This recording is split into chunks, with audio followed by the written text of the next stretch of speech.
your bio, which I actually spoke about. I think it would be really good if you can tell us something unique about yourself, something which we cannot find in your respective bios.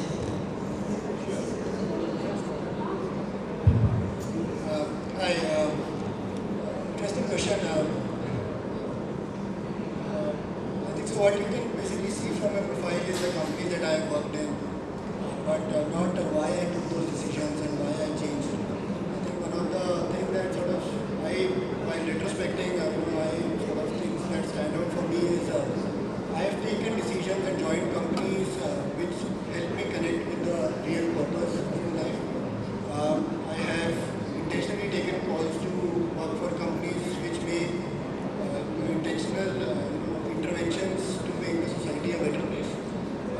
Example, Rivigo is a trucking company which has a mission to transform the lives of truck drivers that work with it. And now with Goodera, we are a social organization wherein we are building employee volunteering platform and a CSR management platform which at the end impacts the society. So I think I've taken decisions on purpose, and I believe a lot of us here have that. Am I better audible now? Yes. Sure. And I believe a lot of other individuals, that we come across and hire these days, they take these decisions based on purpose. To your point on something humorous, I think I like to keep it light with my team. Whenever there is a panic situation, I kind of start cracking PJs, which my team likes a lot. So do those people laugh at your PJs or? No, I think it lightens the environment and everybody gets back to working. You crack a cover joke or something like that in the middle of a serious conversation, that helps. Okay, very good. Vikram, what about yourself? So firstly, thanks so much for having me here. So maybe since we're a smaller audience as well, I'll throw out a question. How many of you like traveling? Quite a few. And how many of you wish you get paid to travel and never have to work? All of us. That's typically how I decided to start a travel company. I said, well, let me just, I really love traveling and it would be great if someone pays me to travel and I don't have to work again. Turns out that doesn't exist, no one's ever going to do that. So the best way to do that is you start your own travel company. It sounded like a great idea at the time, except when you're running it as a business, you never actually get to travel. So here I am. So my background is, I've kind of taken a similar journey as a lot of people do, being from Bangalore, studying engineering, joining an IT company, doing programming. But then I realized I was an engineer, not meant to be an engineer. I was doing something that I wasn't meant to be doing. And I think along the way, had the opportunity to be a part of many startups, in addition to, of course, doing the regular sort of corporate thing. But after that, my biggest learning has been the many failures that we've had. In 2011, 2012, I built an app where the idea was if you go out, you go to a bar or a restaurant, you see people who are like you and have common friends with you, and if you like them, you swipe them up. Right? So if it sounds familiar to anyone, that was basically we built Tinder before there was Tinder, and it was we tried it for 6 months and realized no one's going to use it. This is a terrible idea. And then of course 6 months later, Tinder came into the world. But I think along the way, the learnings that I've had, at least in terms of as being an entrepreneur, is that it's not about the idea, it's about the timing and the team and so on, which is something that I'm sure we'll cover today. But little known facts about me, I think since you mentioned, I make films, I make short films, I do a lot of stuff with the creative arts, so theatre and dance and so on. And I try to bring that into business, which to the amusement of my colleagues. Good to know. So coming to the topic at hand as of now, I think it will be very good if you can give us a brief employee profile, in your average employee profile in your companies, and what are you looking at, your expectations from the employee. I think that's something that we would like to, from an HR point of view, something that I'd like you to elaborate on. Sure. So we at Goodera, we are about 120 people now, fast growing team. A lot of new people join, almost every week, they can leave as well. This is I think, a very millennial heavy population we have. Most of them are young. And it's a good mix of engineers, marketeers, generalists, people from the sector.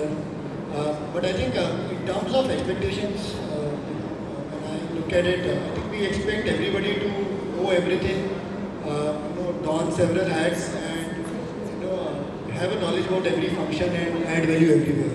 And I think that is what is most important.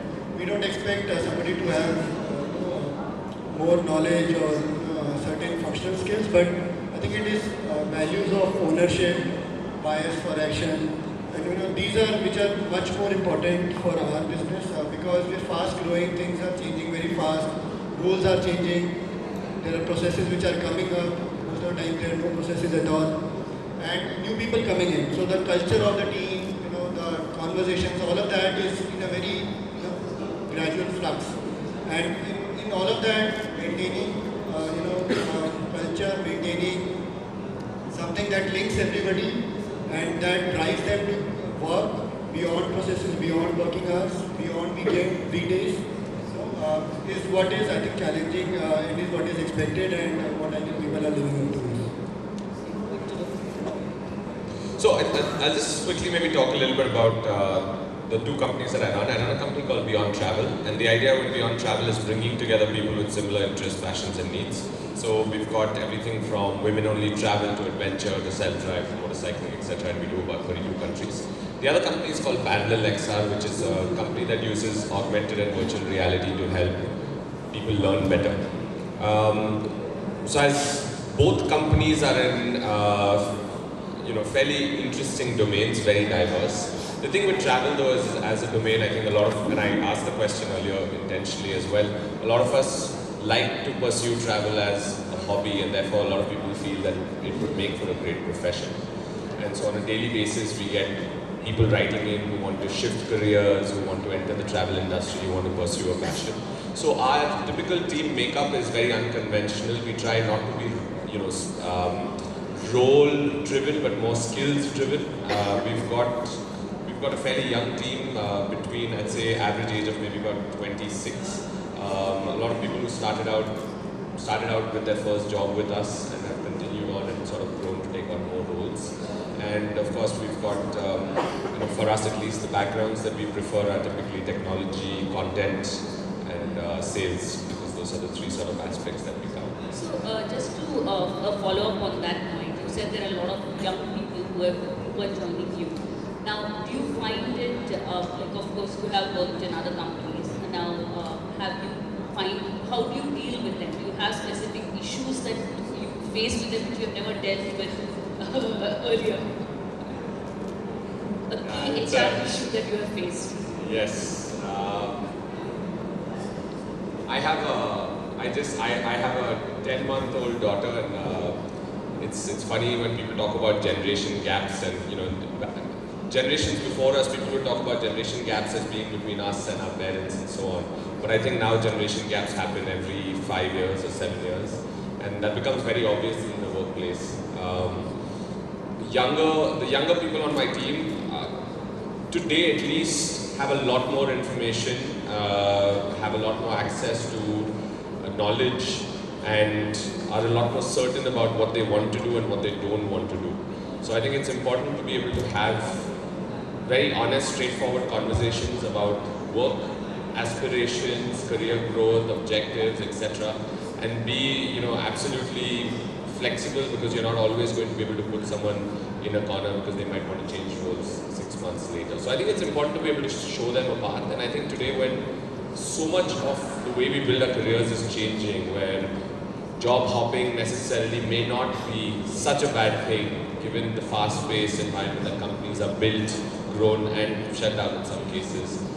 It's very important to constantly reconfigure the kind of person that you want on the team. So there are a lot of challenges, and I hope we'll have deeper discussions about that through the panel that we go, but it's constant learning, especially you mentioned millennials. I think it's a fantastic case study on how people and their thought processes change every 5 years. So tell me, do both of you have full-fledged HR teams in your organizations? Yeah, we do have. But it was set up, I think there was a HR team always, but we professionalized and we made it much bigger only recently. I think when we crossed the 80 mark of of having a very professional, very mature HR team already. What about you, Vikram? So from my previous startup experiences, I've realized the importance of having HR, but at the same time, I think having someone who comes in at the right stage of growth.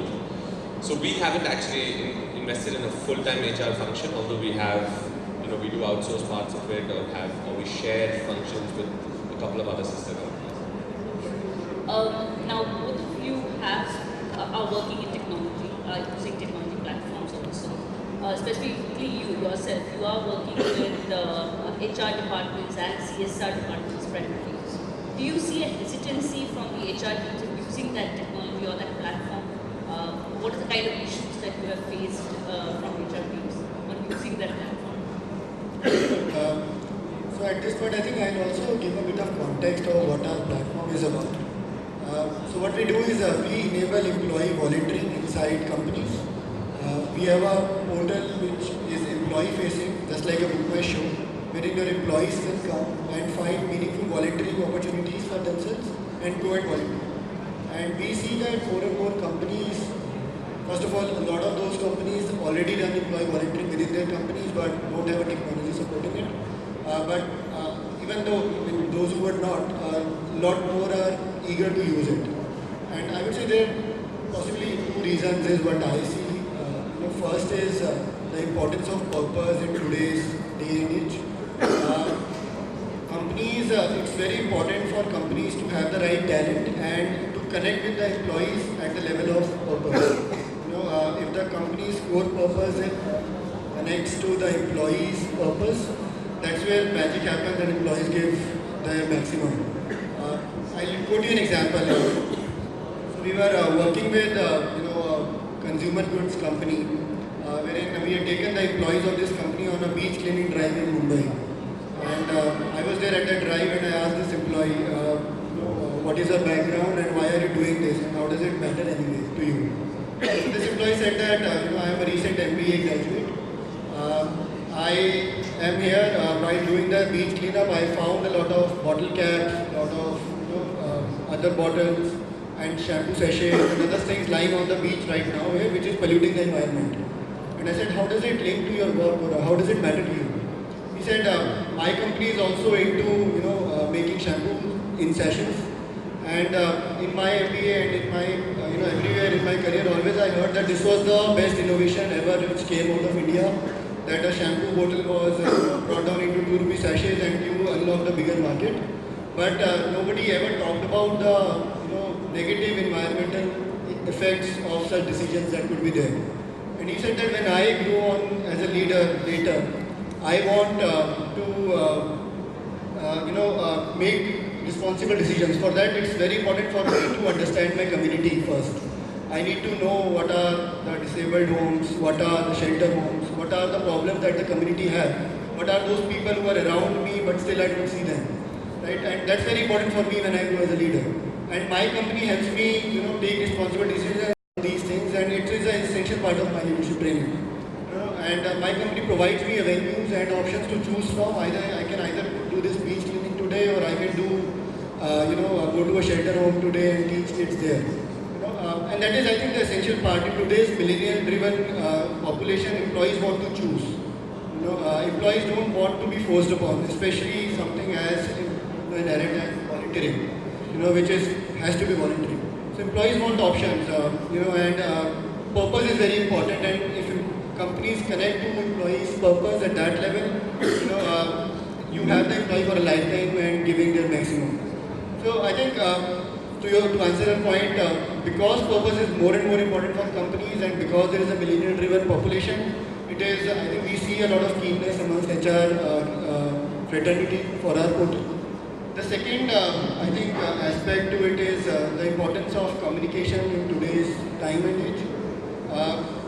We all have an information overload. There are so many emails, so many forums, WhatsApp, SMSs, Facebook, LinkedIn. Messages just being thrown at us from all forums. And everybody is just trying to cut through the clutter and grab the employee's attention. And I think that is one of the HR's main pain areas today as well, which is to some extent solved and made more difficult by technology.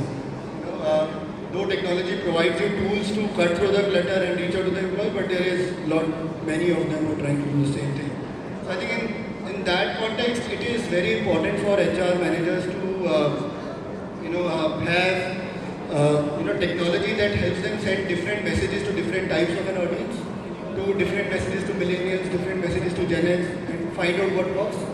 To use AI to navigate through the relationships of the employees within the company, to navigate through their team members, through their leaders, through their peers, to influence, to tell them, what has to be done or what is the HR trying to do. So I think in this whole context of purpose being important and information overload, we see HR very receptive and sort of looking forward, eager to use our platform. Nice to know that. Welcome, Kavitha. And the infamous traffic jams.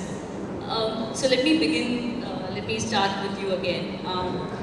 We were just talking about the employee profile in the respective companies and whether, since they have technology platforms, have they found the fact that HR is finding it difficult to adapt to it.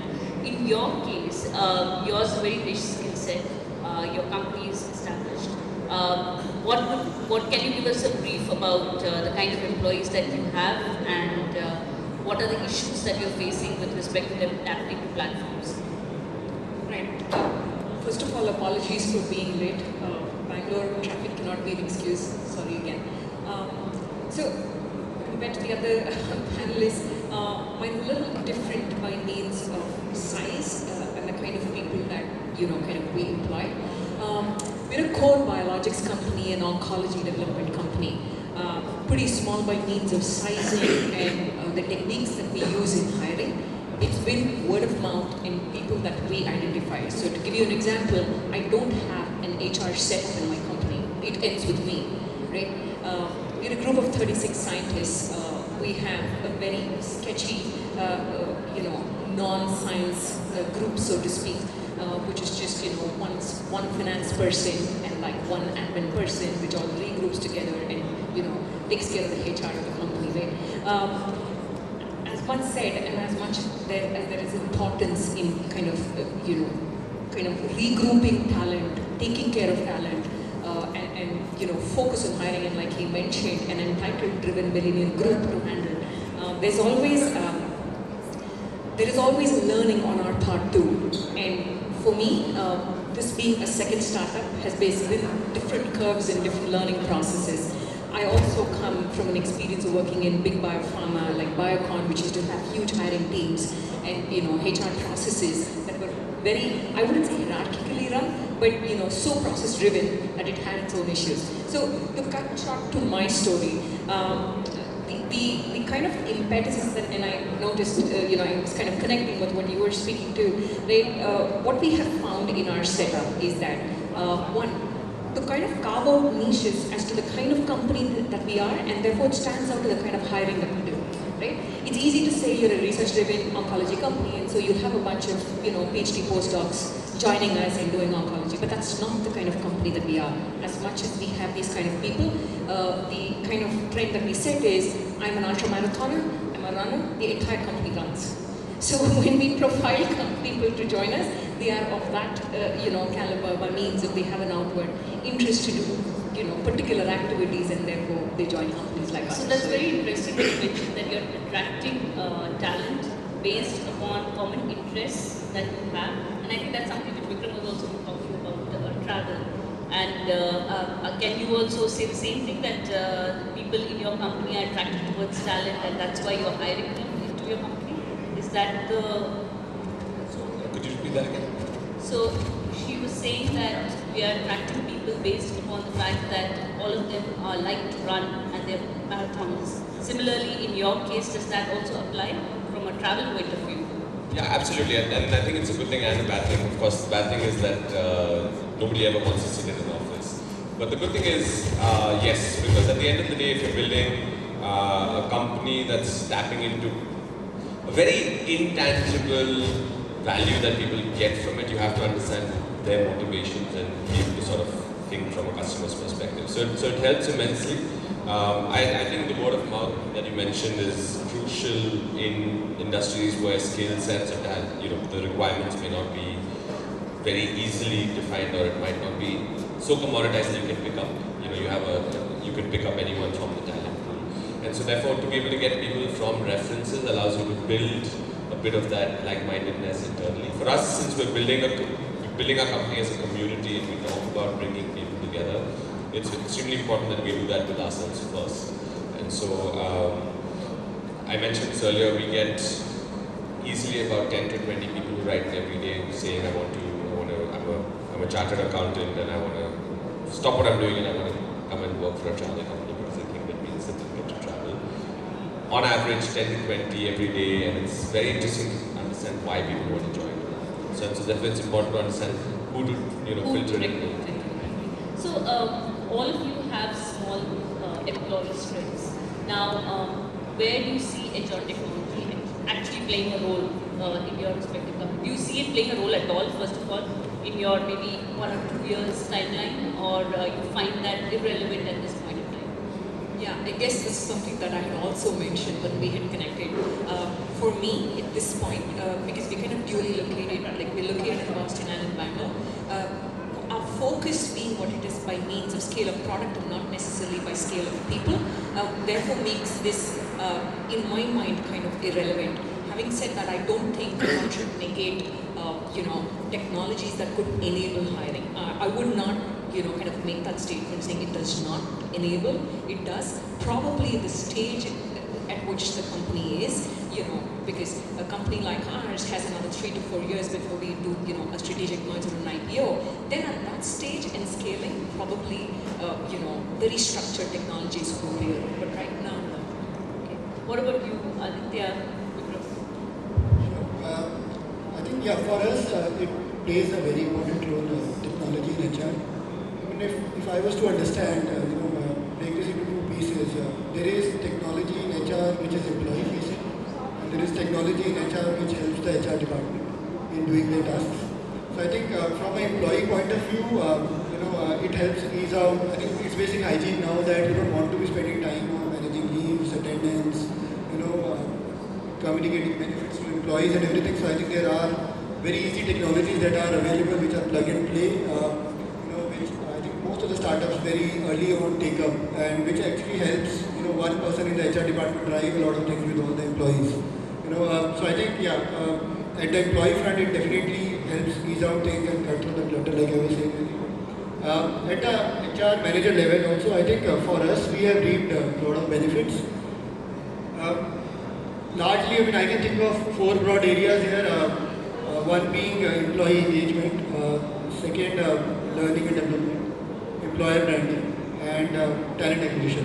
So I think our HR teams, have been leveraging solutions and early in startup solutions, which leverage AI and maybe ML, in helping them get the best CVs, build the best brand for Goodera. So through our internet, whenever we write any messages, they all go to the social media directly through our portal. And that actually helps create a good employer brand for us. On the L&D side, I have, like I was saying, it's a very diverse team. We have customer success, operations, technology, marketing, sales, product, engineering, and how can one HR person help source trainings for the rest of the team, for such a big team and everything. So I think there are solutions which are available, where there is content which is available, these services, these information repositories are available on call now, which is all being driven and served to us through technology and which is being used for L&D. Similar for engagement, we all want different venues for taking our teams out. We all want different venues for a town hall every time or every quarter for the sales team to go out or the marketing team to go out. So our HR managers have tools now wherein they get all these venues served on a platter in a portal, wherein they browse through things, shortlist, send it to the teams then just go and witness these things. So I think yes, to the HR teams, technology is helping a lot. What about you, Vikram? You have both the product company as well as service related. So how do you see the relevance of HR at all? Sure, yeah. I think with respect to technology, I think like similar as Aditya, I think we split it into different buckets. So you've got your talent acquisition piece, which typically happens through a third party where they have their technology that comes to the fore. It's things like scheduling, onboarding, offer management, that kind of stuff comes out of the box. The retention and so I think the learning and development is key. That's a really important part of being able to give your teams a growth path into where their skills are going to go from. We largely do that, we leave it up to them. We don't have a structured way of doing it, and we sort of manage what they're learning centrally, but the choice is theirs to which platform they'd like to use. What we've really found, and this is also where it's a case of one company working with the other, is, for example, and I brought this with me. So has everyone tried out VR or virtual reality? Anyone of you guys try this out? So we, because we create products using VR, one of the things that we've started doing is seeing whether we can use VR for our own training. And so that's things like process and policy trainings. For example, we had last year, we had to, for the first time, we learned that we were supposed to run a mandatory POSH training at work. And people don't talk about it as much, where that you've got to do this, you should be doing this, you should be doing it on a coordinated manner. What we found is things like anti-harassment. The training is often so black and white the way it's taught. It's a PowerPoint or it's a PDF. It's just very 1990s. And so what we ended up doing with Parallel is we developed anti-harassment using virtual reality, where the idea was people who watch it are no longer watching it from the outside, but they're actually in the scene. They're actually taking on the perspective of someone who is either a victim or a bystander. And you're able to sort of create a far more immersive learning experience. And starting it out for our own company, now we've actually started seeing a lot of interest from other folks outside, and so we're actually building a product around it. But a lot of these things, coming back to the core of a question, which is about technology and HR tech, I think a lot of that, some of that makes sense depending on your company, profile and your size and where you're growing and your stage and all of that. But I think there are opportunities also for companies to build solutions that work for their specific use cases, like this one for us. And I think now we have an opportunity to take this out as a separate product. So what I'm getting from all of you is that HR is relevant, but having a full-fledged HR team or applying technology in HR can be used for transactional processes maybe, but otherwise it is something that can also be developed over a period of time. But you do see the relevance of HR and the fact that what it contributes towards it, right? Yes, I'd like to add to this. I think more specifically, so not just processes, not just hygiene things, but the way new technologies are coming in HR, they are really taking the HR to the next level. Like you said, AI for talent acquisition. There are tools available now which do the mapping of employees on certain skill levels and give you only the very selected profiles using AI. And on the training, like you were saying, there is experiential learning modules using technology. Either these tools or maybe modules wherein people's learning growths are being tracked and everything. I think so. It goes beyond just hygiene, managing processes. It is also enabling the core functions also in a meaningful way. Yeah.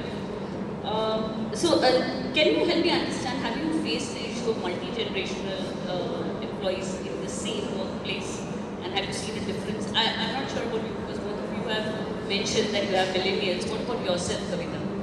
Right, so I think with us, it's a combination of, as much as we are pretty flat by means of an organization, and we are only 36 people in total, we do have, differences by means of the kind of experience in the workforce that we need, right? Like I mentioned before, typically we would have say PhD postdocs working on key critical projects or heading them, so to speak, and then we would have kids coming fresh off the block from their master's program, or having finished undergrad, grad, and just kind of looking to have some internship experience, and then we evaluate them and we get them. So we do have a large differences in age group that we see as we kind of onboard them, which in purpose and in style works well for us, right? We need a motley crew to take this forward, and as we go by, we learn that the kind of distinct kind of goal differences that they have in life itself is something that there is for us as a learning,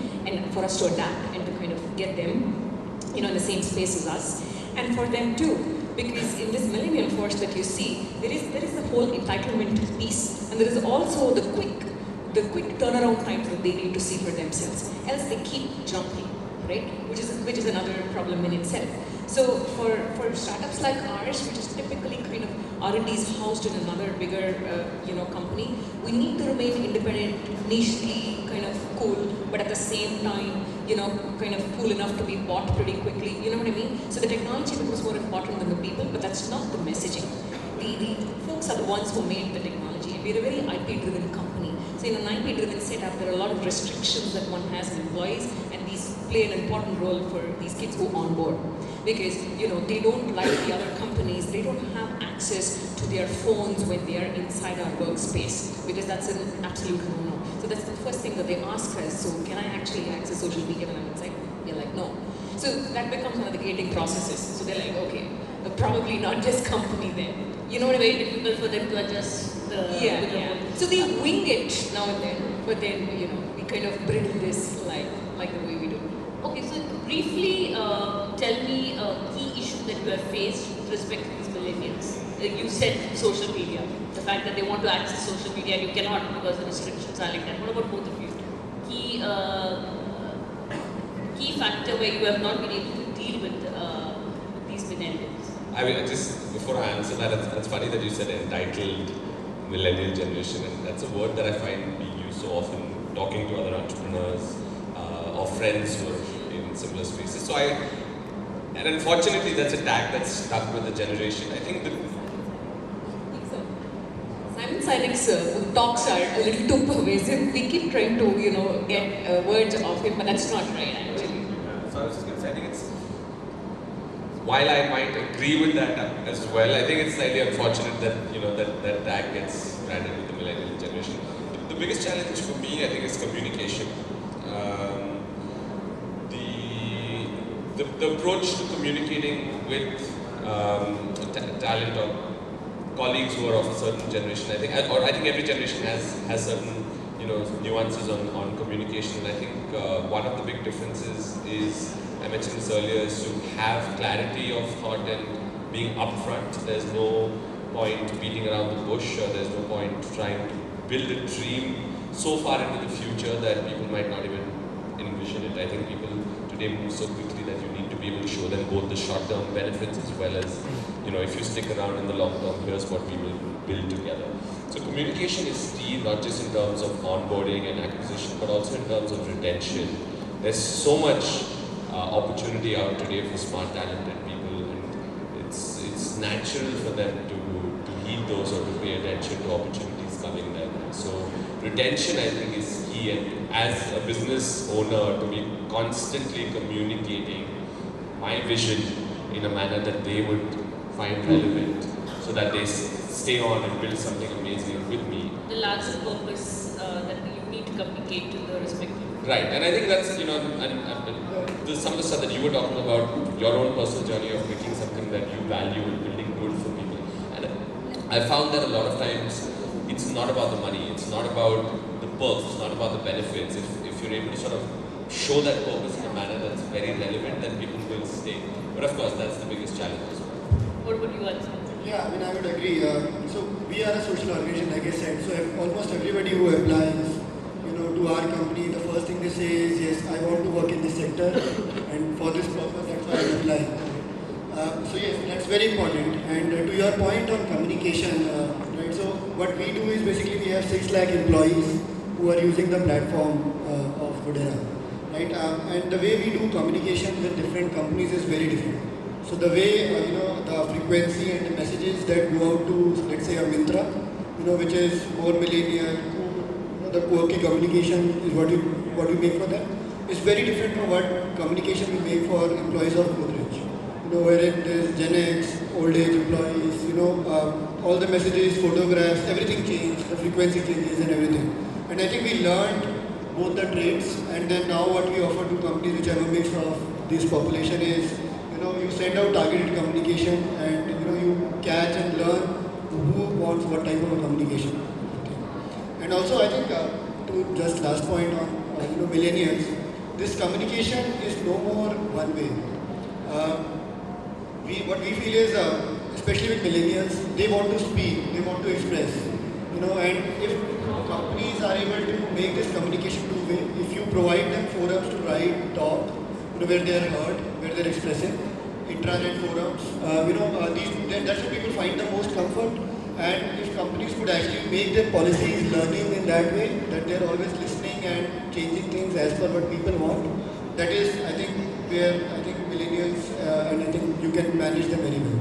I think both of you touched a very good point of communication. I think for millennials specifically, it is very important that you are being transparent and you're communicating more, and also giving them an opportunity to communicate back to you. So I think that's a very important point. In terms of adapting to new ways of learning, you are working on AI, Vikram. Have you had an issue with respect to people adapting to these technologies? Specifically because I think for many of us, AI is out there. It's not really, we have not started adopting it. Many organizations have not started adopting it. Have you seen any hesitancy on that factor? Sure. So there's AI, which is artificial intelligence, and this would be virtual reality and augmented reality, which is AR and VR. So technologies on different ends of the spectrum that could achieve the same thing. Definitely, I think. Acceptability is not very obvious because it comes with you need to have a headset, which, by the way, people will wear like this.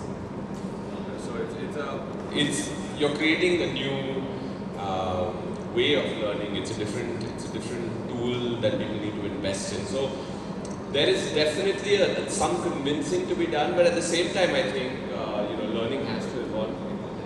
Learning has to evolve, and as new technologies come forward, there are better ways to implement those learning modules from one technology. And HR should also adapt to it. Absolutely. So I think the challenge for us often is not about whether people would want to use it. I think the challenge is trying to explain to them on how they could use it. And because there are such few companies that are doing things in this space, a large part of our job today is building awareness. So we work with the likes of Facebook and Google very closely, and we're doing a lot with them on helping drive awareness for augmented and virtual reality. So I'll just take maybe 30 seconds more to talk about the anti-harassment thing that I was talking about. The reason why we do this is because virtual reality has something called virtual embodiment, where if you wear one of these headsets, you feel like you're in somebody else's body. And that automatically creates as much as a 30% increase in the amount of knowledge that you can retain because you're perceiving it from a very different point of view.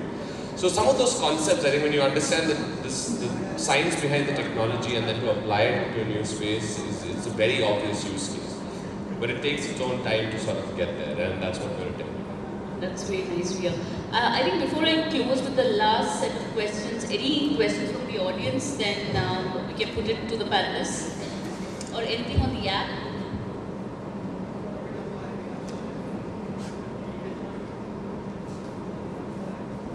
Any questions from the audience?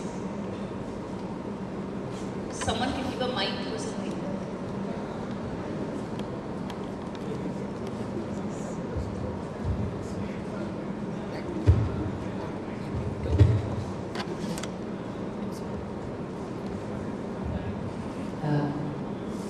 The first one which I thought, I'm just trying to find out something that they said, that they were almost everyone said that it appears that HR is a function of the stage of the growth of the organization and whether I need it or not. So I think based on yesterday's and today's discussion, that asks some questions on what's the value of HR in these organizations, the kind of stories that they are sharing. Okay, so that is an observation. The second one I found particularly fascinating, and observations, because I think that is a fantastic panel, in terms of the insights that you brought. And I just want to be sure that we as HR professionals understood what are the implications of what they were saying. And the second one that really struck me was, look at the way they are hiring. Yes. Yeah? And in the quest for this diversity and inclusion, have we lost the passion of selection, which is the purpose of HR? Okay? So that I think was the second reminder, just for all of us to think about. But Vikram, I have a specific question, and I'm happy to take it offline, which I'm anyway going to do. The interesting thing is you spoke about virtual embodiment, and I'm going to ask you a slightly that when you have, so in a way, there is a self and there is a virtual self. What do you see as the implications of this for developing and grooming people? I mean, I just want your very practical insight. So I think it's called the Edgar's Cone of learning, right? Which says, in 2 weeks you will forget 90% of what you've heard, 70% of what you've read, 30% of what you've seen, but you retain 80% of what you've done. And so when you talk about yourself and your virtual self, when you're able to recreate, it's not just the concept of a virtual self, it's a virtual self in a virtual environment. And when you're able to create simulations where people are able to do things that they might not be able to do often enough in a real world environment, you're able to create a lot more depth of learning and cognition, which is not possible using traditional learning. So in terms of learning and development and grooming, I think the use cases are, unlimited, and the impact potential is tremendous. I think it's up to us to sort of figure out how quickly can we get there. People are already using it. I think, so talent acquisition, people are using virtual reality today for as simple things as checking reflex times, right? And so certain skills that require you to have certain qualities and things would be important. I want to make one more comment on the first couple of points which you raised, which I thought was extremely important as well, which is, at least for startups, a lot of people talk about venture capital, but it's actually really about human capital, because as a business owner, when I start a business, I'm the chief of everything, right? Finance, you're the office boy, you're the admin, you're also HR, like you were saying. And so much of building a successful company, like you alluded to as well, is about having the right culture and the right team. And I think that's the part that gets overlooked when we're so busy trying to achieve metrics of revenue and all the other things that people track. What gets missed out is really that human capital bit.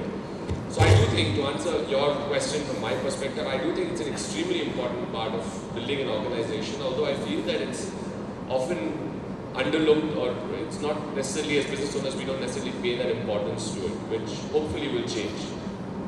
I think additionally what all three of them mentioned is about the fact that how are you attracting the talent to the company via a common purpose, a common mission, and for him it's volunteering, for him it's travel, for her it's running. So I think that's the key factor here, that you can attract talent without the compensation or other feel-good factors that many companies do advertise. So that's a great point. Someone else had a question? It's a question to all three of you, anyone could pick to answer. So when it comes to startups or companies that do not have much of workforce, do you really, how essential do you think is the HR function? Or do you, for your companies, respective companies, do you think HR is nothing but a day-to-day activity for everyone in the company, because maybe the scale is small or the workforce is small, or any other facet that you think of? So what is it like? Do you think there needs to be an HR function essentially to build up the culture, or do you think it's the responsibility of everyone? Which is the right way or the more productive way around? I think there is an answer in your question itself. I think we alluded and we spoke about it. When you're a startup, you've got to open the shutters to clean the space. So the HR function begins with you.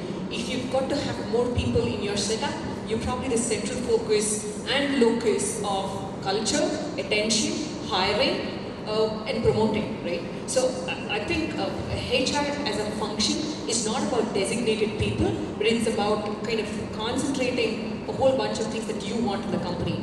And if you can afford it, then you have separate people following that function. Startups like ours can't, though we VC funded, we can't.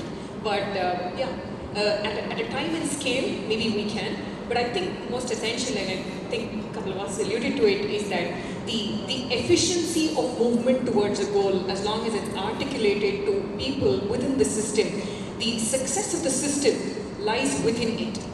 So it need not be verticalized as a function, is what I think. I think you touched upon a very good point and a very good question, because I think in the earlier panel and today, they had mentioned the fact that HR cannot be a specific people designate. It has to be a function of all employees of the organization. So I think that's a very good point that you mentioned. You would like to add, Vikram? Aditya? Sure. I would just like to say, startup is a broad term. I mean, companies can be in different of sizes and can be in different phases of growth. Very common way of understanding startups is when you draw a S-curve. Somebody as a startup could be in the lower end, wherein you are still figuring out things and you have other priorities, maybe of having a cohesive team. But when you are in the growth phase, you may be still small, but there is so much hiring happening.